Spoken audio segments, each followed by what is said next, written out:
In the heart of a sleepy town, nestled among rolling hills, lay an orchard that held more than just apples. It held a secret, a love story that had been growing silently for decades, waiting for someone to finally read its pages. This is the story of Clara, a young woman who inherited not just the land, but the legacy of a love she never knew existed. It all began with a letter, the paper yellowed with age, the ink slightly faded. Clara's grandmother, Eleanor, had passed away, leaving her the sprawling apple orchard that had been in their family for generations. Clara, a city girl through and through, saw it as a burden at first. She remembered childhood visits, the scent of apple blossoms in spring, but the reality of running an orchard felt overwhelming.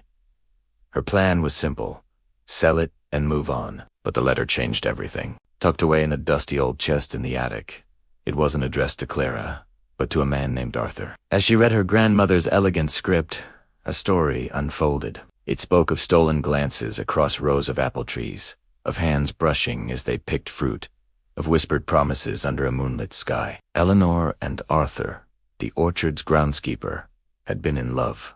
A deep, passionate love that was forbidden by the societal norms of their time. Her family would never have approved of her marrying a simple groundskeeper. Driven by a newfound curiosity, Clara decided to postpone the sale. She wanted to understand. She started exploring the orchard, not as a property to be sold, but as a place filled with history. She found an old, weathered bench tucked away in a secluded corner, overlooking the valley. Until Eleanor called it their spot. As Clara sat there, she could almost hear their laughter echoing in the breeze. She started going through her grandmother's old journals. They were filled with pressed flowers, sketches of the orchard, and entries detailing her feelings for Arthur. His hands, she wrote, are calloused from work, but they are the gentlest hands I have ever known. He speaks to the trees as if they are old friends, and I think they listen.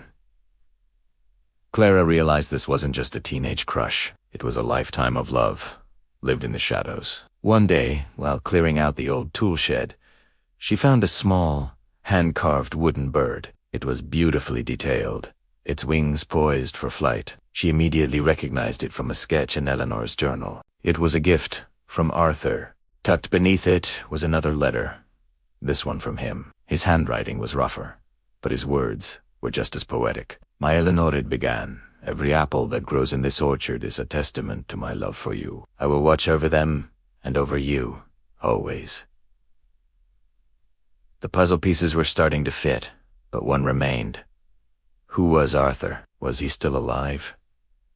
Clara asked around the small town, but no one seemed to remember a groundskeeper by that name. It was as if he had vanished.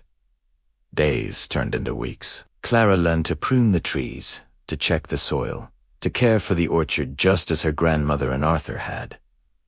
The work was hard, but it was fulfilling. She felt a connection to the land, to her roots, that she had never felt before. The city felt like a distant memory. Her search for Arthur led her to the town's historical society. Poring over old records and faded photographs, she finally found a clue. A group photo of town workers from the 1950s.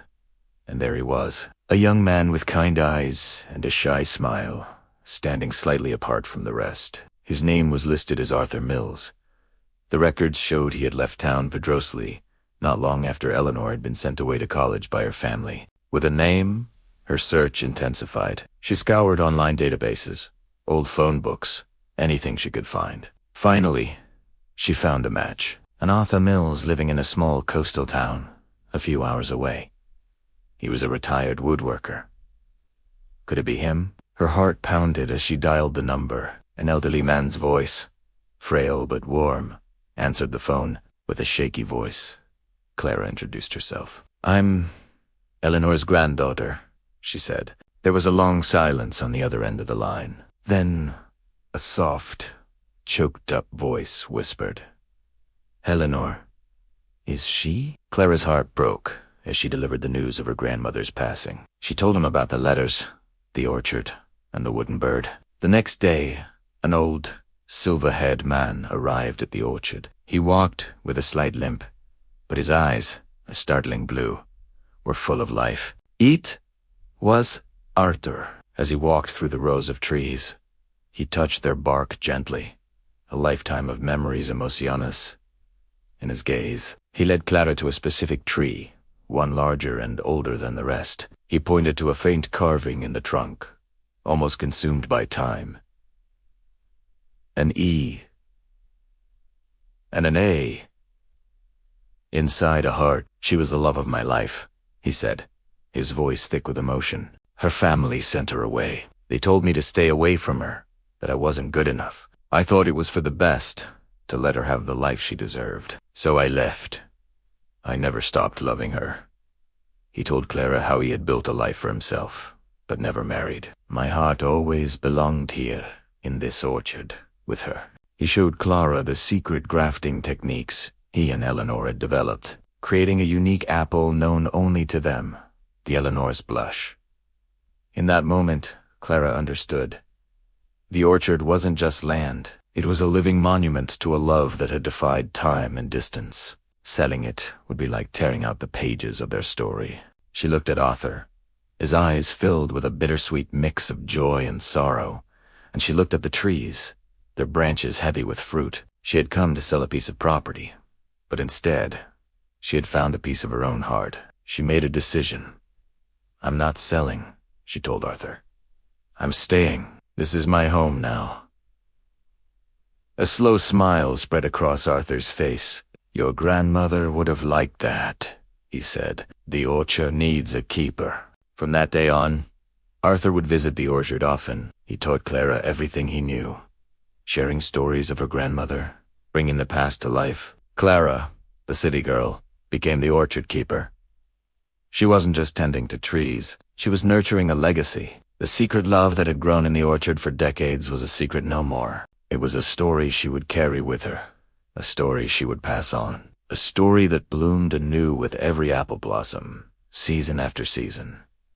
Thanks for watching our story today. If you were moved by Clara's journey, don't forget to like this video and subscribe to our channel for more heartwarming tales. We'd love to hear your thoughts in the comments below. See you next time.